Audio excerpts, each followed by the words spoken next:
Coming up on Chapman News, the humanitarian crisis in Gaza grows as Israel expands its operations to all of Gaza, pushing residents south towards Egypt. I'm Tegan Callie. Coming up, Santa Ana residents fight to save a local creek. I'm live with that story in a moment. And a popular Orange County beach closes after a sewage spill. Those stories, plus your weather forecast and the latest sports news. It's all just ahead on Chapman News. From Dodge College of Film and Media Arts, this is Chapman News. Good afternoon and welcome to Chapman News. I'm Avery Feldman. And I'm Luis Avila. We start with an update on the Israel-Hamas war. After a pause in fighting to exchange hostages last week, the conflict between Israel and Hamas continues to intensify. Israel has resumed combat operations in Gaza and is expanding the fighting further south, leaving fewer safe havens for Palestinians. Yesterday, the IDF told residents of Khan Yunis to move south towards Rafah, the city bordering Egypt. However, the United Nations says many messages sent by Israel cannot be seen by residents because of the lack of electricity and internet access. The UN also says with the new wave of fighting, the humanitarian crisis is growing, with over 80% of Gaza's population being displaced since the start of the war. If you look at Rafah, it used to have a population of 280,000 people. We know that there are over 700,000 people in the city now, and more people are coming. In places that are still safe, hospitals are overcrowded and very short on supplies, as Israel continues to restrict the amount of humanitarian aid allowed to enter the area. Faculty at San Francisco State are walking off the job today as part of 4 one-day strikes being held this week by the California Faculty Association.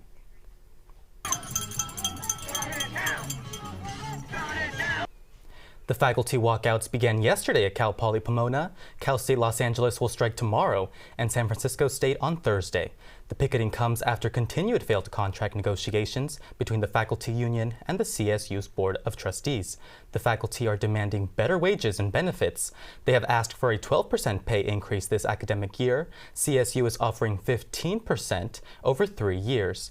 If an agreement is not reached soon, the faculty say they may consider a longer strike. John Wayne Airport is nearing a critical annual passenger cap, which could impact flights during this travel season. All carriers that serve the airport, including Delta, United, and American Airlines, are being told to reduce the number of seats on their flights. Airport officials say they have been surprised by the number of people traveling this year. Each year, the airport is limited to flying 11.8 million passengers. But according to the OC Register, the airport estimates it will exceed that number by over 50,000 if seat capacity is not cut during this last month of the year. Officials hope they can avoid canceling entire flights to stay under the limit, which is part of a 1985 agreement between the airport and surrounding cities. A controversy is brewing over the future of a local waterway and recreational trail. Our Tegan Callie is live in Santa Ana with the story. Thank you, Avery and Luis. Here in Orange County, a heated debate is stirring over the future of Santiago Creek, a little known yet vital natural resource for the local community. The last of its kind, 8-mile-long creek trail located in Santa Ana is home to a variety of trees and federally protected bird species, as well as walking trails used by the residents of the area. Now, the U.S. Army Corps of Engineers wants to move forward with an over 40-year-old plan to remove all the century-old trees and vegetations in order to build a 6,400-foot-long concrete flood control channel. Chapman instructor and local resident Heather Lenz is opposed to the plan. The devastation that would be caused by removing the trees is actually quite substantial. In addition to the fact that it provides habitat for wildlife, you can find numerous articles on the benefits of having mature trees in a community. Oh, I saw an owl in my backyard, and how meaningful that is to them to have this little slice of greenery in the middle of the city. The project is expected to cost over $100 million and take 3 years to complete, impacting multiple neighborhoods. The Army Corps of Engineers claims the purpose of the project is to provide flood risk reduction for the Santa Ana River, citing a string of deadly floods from the 1960s. But critics of the project note that there is no plan to include habitat preservation or stormwater capture, despite Southern California's history of drought. Instead, the water will flow directly into the ocean. The community is quite upset and they are fighting back against these plans. A couple of weeks ago, someone started a change.org petition and it already has, I think, close to 2,000 signatures. And considering, the size of the community, that's pretty substantial. Many locals are concerned about the future of their community, like this resident who said they worried that they'll lose one of their last connections to nature. It would significantly change the environment in terms of how you interpret it. I come here often to debrief, and the foliage and trees really add a lot of personality to the environment.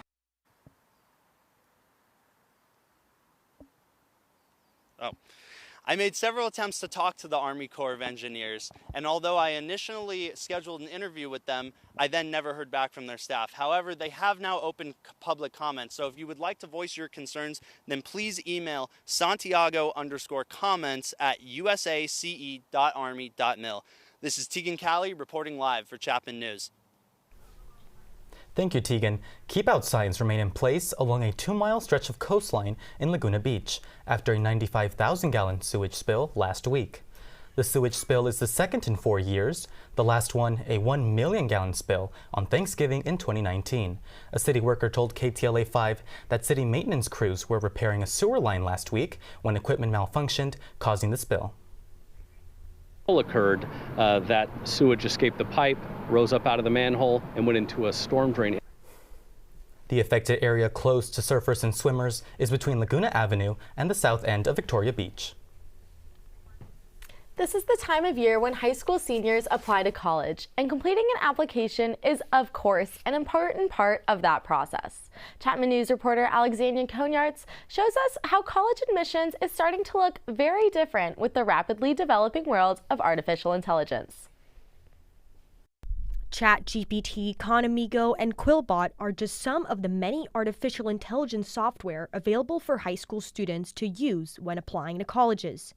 Marcela Meja Martinez, Assistant Vice President of College Admissions at Chapman University, believes AI can level the playing field for prospective students. So the students that are at the public schools that don't have the benefit of that type of support, if they could really lean into using this more as a tool to help them in that discovery, whether it's brainstorming a topic for admission or brainstorming a list of colleges. College applicants are not the only ones using AI. Admissions office staff have started to use it as well. Inside Higher Ed reports that 50% of higher education admissions offices currently use AI and that 80% plan to incorporate it in 2024. Chrissy Mossbarger, founder of Next Chapter College Counseling, believes it is important to learn to use AI responsibly. It's here to stay. So I either as a consultant can embrace it and learn how to utilize it and help my kids learn how to utilize it, or I'm off the train here because it's going to be here regardless. Meja Martinez says that AI could act as a powerful tool for Chapman University's admissions office in the future by completing tasks such as calculating the GPA of prospective students. So we're not doing that mechanical work that hopefully a computer can calculate. Instead, we can spend time on the human side, which is actually way more important for all of us. Yet the world of AI still brings a lot of uncertainty for some experts, such as Mossbarger. It's concerning. It's very concerning because they're going to be using, I think they're going to start using keywords in applications and essays to flag certain types of kids that they're looking for. And I think that by accident, it could eliminate certain populations of students. This is Alexandra Konyarts reporting for Chapman News. If you're looking for holiday cheer and beautiful Christmas lights, you might want to check out the Circle in Old Town Orange.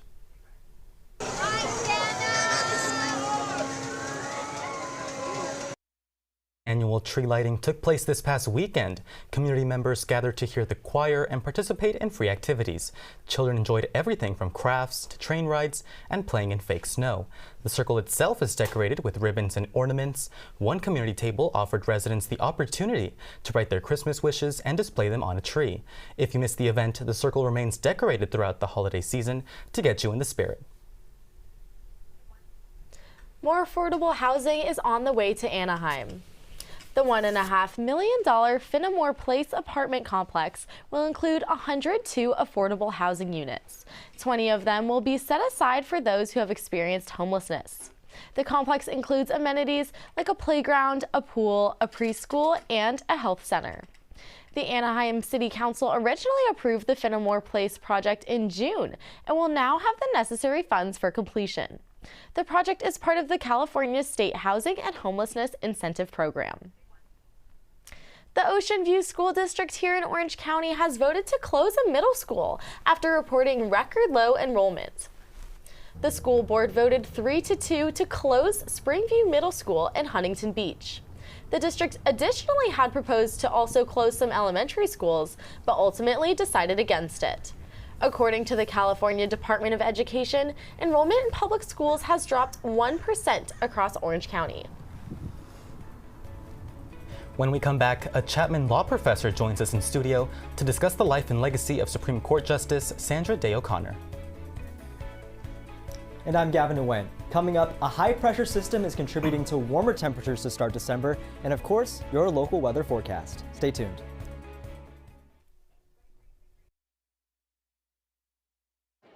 The black truck? Hey, Christina from accounting. Yeah, hi. Hey, I used to date a girl named Christina. Oh, really? Yeah, and then she dumped me for my best friend. You want to see some photos of them that I took? I don't. I thought we talked about this, buddy. Buzz and overshared again? Yeah. Yeah. I'm gonna call a car. That's a smart idea. So, yeah, I know, that's why I did it. Hey, you're gonna get back to the top of the mountain. Does that mean I'm gonna get back with Christina? No. Oh. No.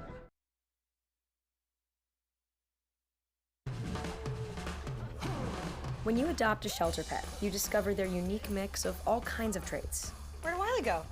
Where's Wiley? Ah, there she is. Paw? Do you remember being an ancient wolf? Do you ever feel the call of the wild? You're a renegade cop, and I'm a con woman with nothing to prove. But together, we could really solve this murder. They're a little bit of a lot of things. But all of them are pure love.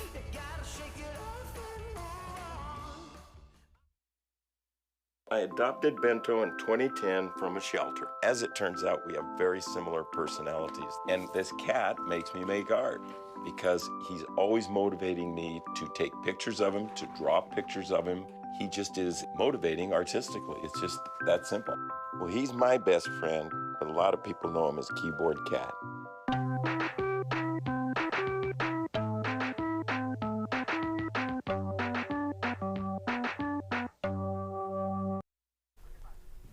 Welcome back.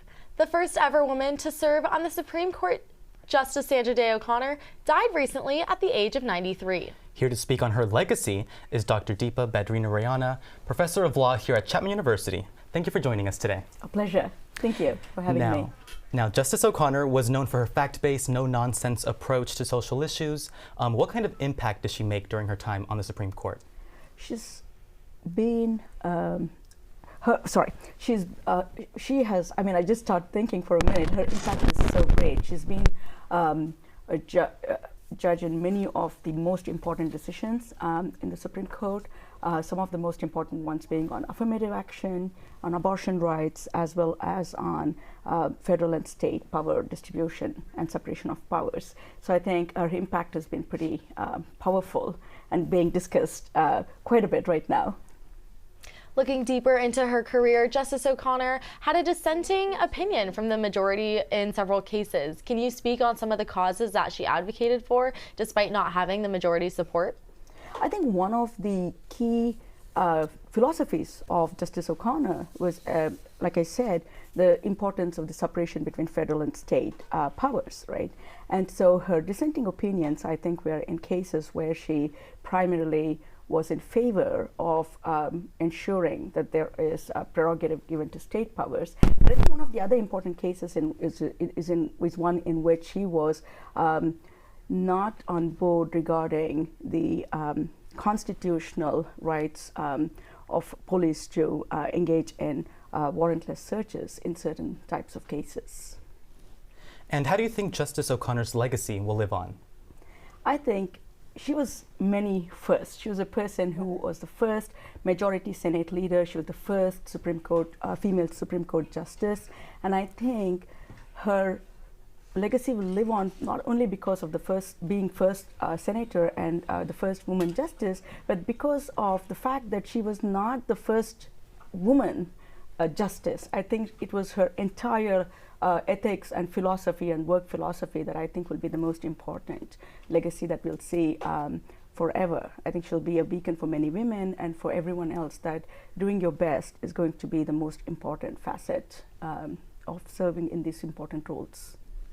Great. Thank you so much for coming here and speaking with us today, Dr. Deepa Vajrayana, here, Professor of Law at Chapman. Thank you. Here in OC, did you feel a jolt or some swaying last night? Just after 8 p.m., a 3.5 earthquake struck a mile east of Fullerton. Those at Disneyland reported feeling the shake. The park temporarily shut down 35 rides for the night out of precaution. There have been no reports of injuries, damages, or aftershocks. Speaking of crazy conditions, it's been pretty warm in Southern California for December. Yeah, I'm hoping this is just temporary. Gavin Nguyen has your weather forecast and hopefully some good news. Thanks, Avery and Elise. Thankfully, it is just temporary, but that still means it is still really warm right now. And that's thanks to this area of high pressure that you see behind me in this red-orange color. Now, high pressure systems like these are associated with lots of sunshine, calm winds, and higher temperatures, which are exactly the type of conditions we're getting right now. This system will continue to work its way east. As you can see, we've got already a huge high pressure system here over the mountain states, and it's going to keep on moving this way as we're going to be seeing a lot of that high pressure here in this area, which is causing the current conditions that we see here. Let's take a look at them. Here in orange, right now it's sunny and 82 degrees. The folks at home might be wondering, there's no way it was this hot this time of year last year, and you'd be absolutely correct. Let's take a look at some of that historical data. The high temperature from December 5th, 2022, 365 days ago, it was just 64 degrees.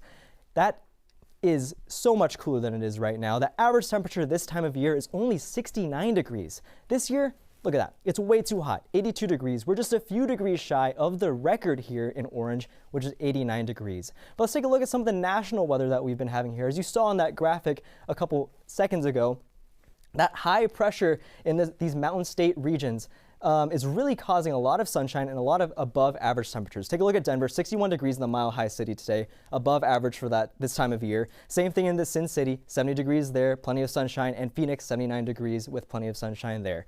But in contrast, the Pacific Northwest region right now is getting a lot of rain. An atmospheric river is currently dumping a lot of rain on the region, with Seattle right now being 53 degrees with plenty of rain. San Francisco, 61 degrees there. It's cool, but no rain there, thankfully. As we move down to Houston, Texas, it's 67 degrees and partly cloudy skies down there. Miami, where we're going to be headed for GTA 6, is currently 81 degrees with partly cloudy skies. Atlanta, 58 degrees and sunny skies as well. The Great Lakes region, we have Chicago and Minneapolis. Chicago right now getting some rain and 38 degrees. Minneapolis, partly cloudy skies there with 36 degrees. Moving to the eastern seaboard, we have our nation's capital, Washington, D.C., 49 degrees with partly cloudy skies there, and the Big Apple, 44 degrees with partly cloudy skies as well. Now let's take a look at our local Orange County forecast. Of course, Orange right now, the warmest in the county, 82 degrees, with Westminster being at 78, Irvine at 80, and Mission Viejo at 79, and our coastal cities of Newport Beach, Laguna Beach, and San Clemente, all cooler than the rest of our county cities today. Newport at 72, Laguna at 76, and San Clemente at 72 as well. Now let's take a look at your 5-day Fenestra forecast. It's of course sunny and 82 degrees today with a low of 53. Things are going to stay relatively in the same ballpark. Wednesday, partly cloudy skies at 75 degrees. It's going to dip down Thursday and Friday, 68 and 69 with a low of 49 for both of those days. It does get pretty chilly at nighttime, but it ramps back up for Saturday. We're going to see partly cloudy skies and 76 degrees. on Saturday as we head into this weekend. I sure hope it cools down in time for Christmas because Santa is going to melt if he tries delivering presents in these type of conditions. For the final time on weather this semester, I'm Gavin Nguyen. Luis and Avery, back to you.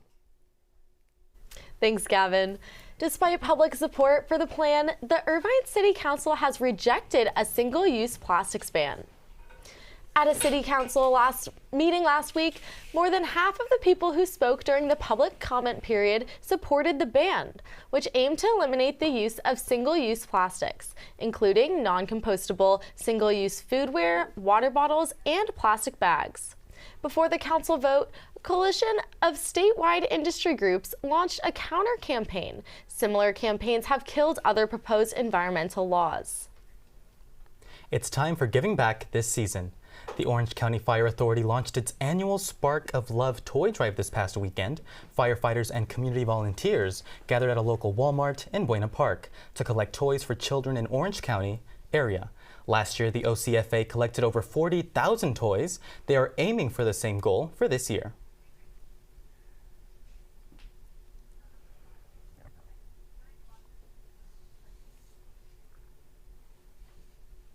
So our goal is 40,000 toys for this year, and we currently have distributed 18,000 toys.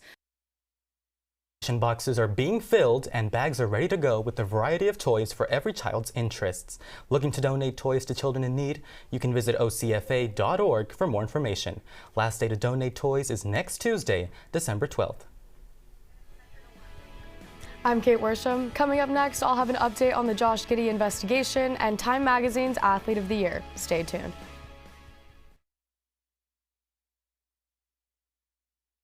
You are in the middle of a game.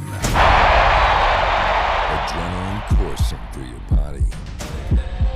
And you are calling the shots.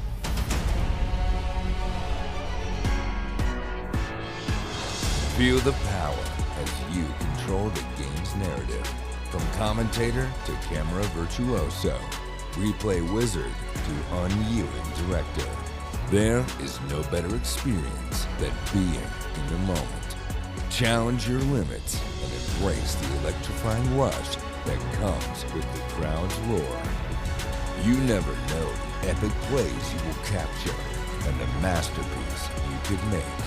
You could be an amateur learning on the fly or a pro wanting to expand your skills. You will always fit in. And what better place to broadcast your skills than in sports? Never knowing what is coming next and always coming across something new. Join the Chapman Sports Broadcasting Network and experience the thrill of life. Welcome back. Now as the holiday lights go up, so does stress and anxiety. I spoke with a psychologist about this trend and ways to manage it this season. I just love the holiday season because of the lighting. Food and family. Christmas Eve church service is a big part of our faith tradition. The holidays are often associated with joyous celebration, but for some people, things aren't always merry. The streets and the craziness and the hecticness. Crowds. You definitely start to feel that consumerism, and it's a battle.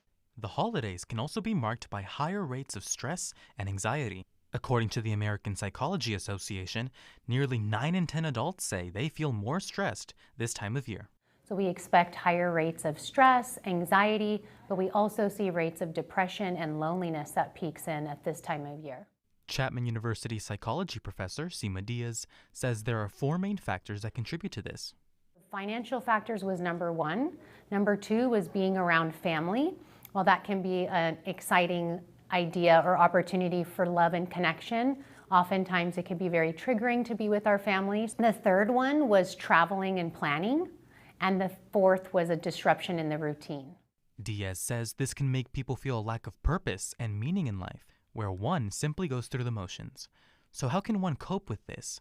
Diaz says that expecting and acknowledging the holiday stress can help manage it. When you go in with the expectation that it's stressful, you can handle it easier. Like if you're traveling and you expect traffic, when the traffic hits, you're able to ease into it and just get through it a lot easier. Diaz also says it's okay to say no to holiday events to avoid burnout and spreading out the holiday spending to reduce stress. But most importantly, make sure to make time for yourself. Find ways to plug in what's meaningful for you this holiday season so that it's ready and waiting rather than just getting taken over by the holiday storm that hits. And remember, you're not alone. Talk to someone. Let's make this holiday season a little less stressful and more successful. As we celebrate the holidays, let's not forget to celebrate the best in sports. Our Kate Worsham has that and more sports news. Thank you, Luis and Avery. I'm Kate Worsham, and welcome back to the Best Campus Sports Show.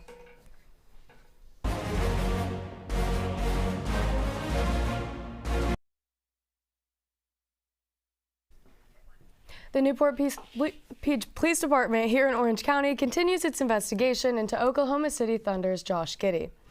The investigation comes after allegations that the 21-year-old guard had an inappropriate relationship with a 15-year-old girl who he reportedly met at a local nightclub 2 years ago. The family of the girl hired attorney Gloria Allred to represent them. Allred is known as an advocate for women in cases against powerful and famous men. Giddey was first accused 2 weeks ago after photos and videos of the two began circulating online. The Newport Beach Police Department, the NBA, the Oklahoma City Thunder, and Gloria Allred's law firm have all declined to comment on the ongoing investigation. We now know the 4 finalists for this year's Heisman Trophy. Oregon's Bo Nix, Washington's Michael Penix Jr., LSU's Jaden Daniels, and Ohio State's Marvin Harrison Jr. have been nominated for college sports' most prestigious award. 3 of the 4 finalists are graduate students who have played at least 5 seasons, with Harrison being the only undergrad. The Heisman winner will be announced this Saturday in New York City. Lionel Messi was named Time Magazine's Athlete of the Year this morning.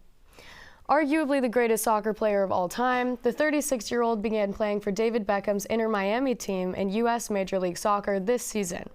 The move to America came after Messi led his home country of Argentina to a World Cup championship for the first time in nearly 4 decades. Messi took the last place Inter Miami to Major League champions this season, scoring 10 goals in 7 games. The club's game attendance has spiked more than 40% since he signed with Miami, and Major League Soccer gained over 100,000 subscribers in a single day. The NCAA Division III cross-country championships wrapped up with one Chapman athlete making school history. Junior Annika Carlson became the first cross-country All-American in Chapman sports history after finishing 39th in the competition. She finished with a time of 21 minutes and 50 seconds. It was the first time Chapman was represented at the national championships. Carlson says finishing in the top 40 was always her goal. It was definitely surreal and a crazy race environment. There were so many people and just this amazing amount of fans there from different schools, and the race was huge. You can see Carlson compete again in the spring on the Chapman track team and women's lacrosse team.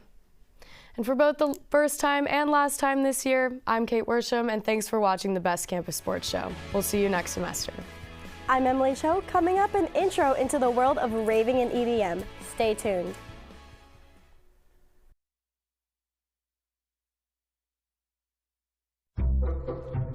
They call me Maxie, but I prefer tripod.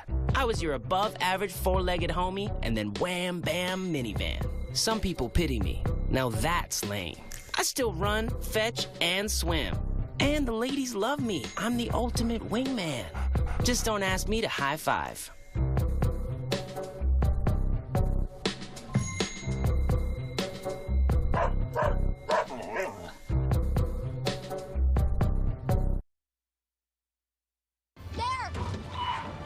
What do we do? You may not be able to plan ahead for a ghost encounter. Under the dining table now! But you can plan ahead for natural disasters. Sign up for local weather and emergency alerts. Maybe it's the apocalypse. Know your evacuation routes and decide on a safe emergency meeting location. Here? I know. What a big Orlando. Protecting your family is the best plan you can make. So pass the Proton Pack to the next generation and visit ready.gov/plan to get started. Electric cars are often described as the future of transportation, but as our Joshua Feinhurst reports, some drivers might need a little more convincing.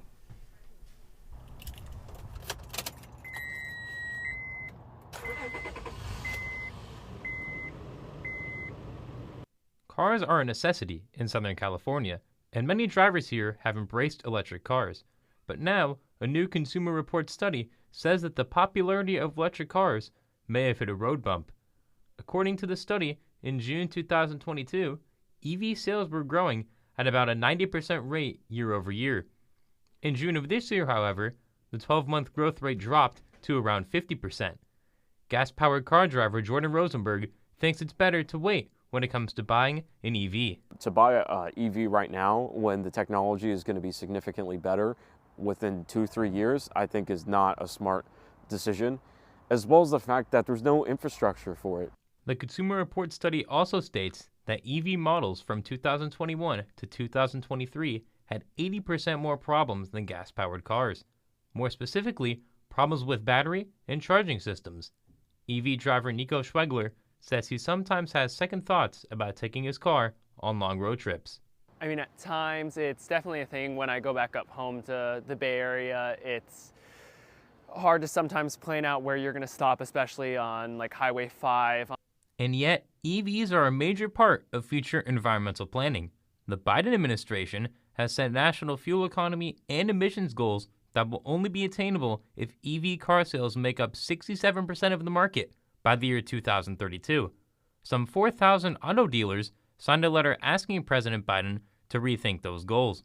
EV cars like this one are still a new technology, but with declining sales and many technical issues, the EV manufacturers are running out of time to earn back consumers' trust and customer service. However, with federal government deadlines to raise EV sales looming, experimenting time is almost over for these EV car manufacturers. I'm Joshua Feinrich reporting live for Chapman News. Back to you at the desk.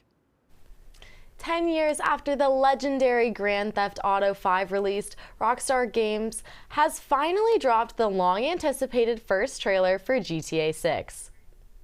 According to CNBC, the trailer leaked a day early on Twitter on the account at GTA 6 Trailer Leak, and Rockstar had to release the trailer on YouTube. This video holds the record for most YouTube views in 24 hours for a non-music video, passing Mr. Beast. The trailer shows the skyline of the Miami Vice City, making a long-awaited return to the GTA series. Viewers see some gameplay of driving cars, carjacking, and robbing a store. Sadly, players will have to wait until around summer of 2025 to be able to play. Now from video game drops to beat drops, EDM concerts have become quite the phenomenon. Chapman News reporter Emily Cho has tips and more.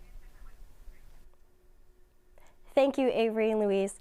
Now it's time to plur. If you don't know what that means, it stands for peace, love, unity, respect, and responsibility.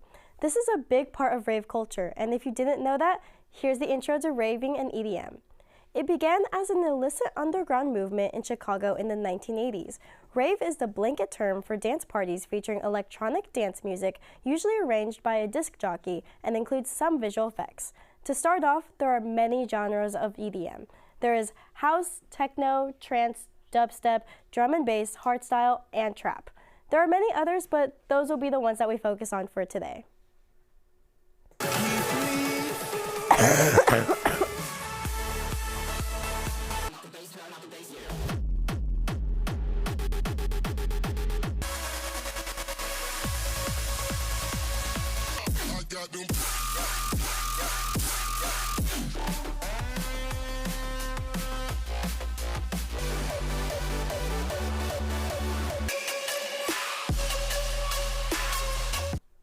There are also different kinds of events and venues. There are festivals, clubs, concerts, and underground raves. Most people find these events through Ticketmaster, Insomniac, or the artist venue's social media. To start off, my absolute must-haves to bring are your phone, ID, earplugs, your wristband or ticket, an approved bag, a portable battery pack, a hydro pack, gum, fan, sunglasses, and a pashmina, which is a long scarf. No matter what the weather is, it will get hot in the crowd with all the bodies there. However, after the rave, it will be cold. So make sure to have a foil blanket or jacket for afterwards. Also make sure to wear comfortable shoes. During the rave, most people there are not sober, so make sure you and your friends are okay. Do not take anything from a stranger. If you are ever maneuvering through a crowd, remember to always say excuse me, and people will make a path for you to get by. Speaking about plur, candy is a big part of rave culture. Candy are bracelets people make to give and trade with others when they plur. You exchange candy in the form of peace, love, unity, and respect. There are also many forms of dancing to different genres of EDM, like muzzing, headbanging, and jump style. There are also a bunch of flow toys people use to give shows to others, including gloves, whips, and more. Overall, if you are thinking of attending your first rave, have fun, but safety always comes first. And come with an open mind. Don't deny yourself from experiencing something new. Well, that's all the tips I have for you. Hopefully, I'll see some of you at my next rave, Countdown New Year's Eve. I'm Emily Cho, now back to you at the desk. If you are looking for outdoor winter fun, you will probably find it at the Orange County Fairgrounds. The OC Winter Festival features ice skating, an Arctic ice trail, North Pole tour, Ferris wheel, bouncy castles, carnival games, live entertainment, and photo opportunities. Marketing manager Hope Guerrera says Winterfest is an important tradition in the Orange community. I absolutely love being able to see memories being made. I'm from the East Coast and I've gotten to experience all the snow and ice, so to see that happen for the first time is pretty magical and it warms all of our hearts here. Winterfest is open until January 7th. Unfortunately for one of us, this isn't just our last newscast of the semester. It's the last one as part of the Chapman News team. Before we wrap things up this fall semester, we want to take a moment to thank the wonderful Avery Feldman for all of the hard work she has brought to this program. Avery is graduating this month, and she has been a part of our Chapman News team for 2 semesters. Her bright smile and kind heart will be deeply missed in our newsroom. Avery is currently an intern at Fox Sports in LA and plans to continue working there as a production assistant in the highlights department. Avery's goal is to be an NFL sideline reporter. Her favorite thing about Chapman News has been the sense of community and the bond she has formed with her classmates. Avery, best of luck, and we'll miss you deeply. Sorry. Thanks, everyone. That's it for Chapman News this semester. Be sure to check out our Chapman YouTube page at chapmannews.tv and make sure to follow us at Chapman News. I'm Avery Feldman. And I'm Luis Avila. Thanks for watching, and we'll be right back in February 2024 with much more Chapman News.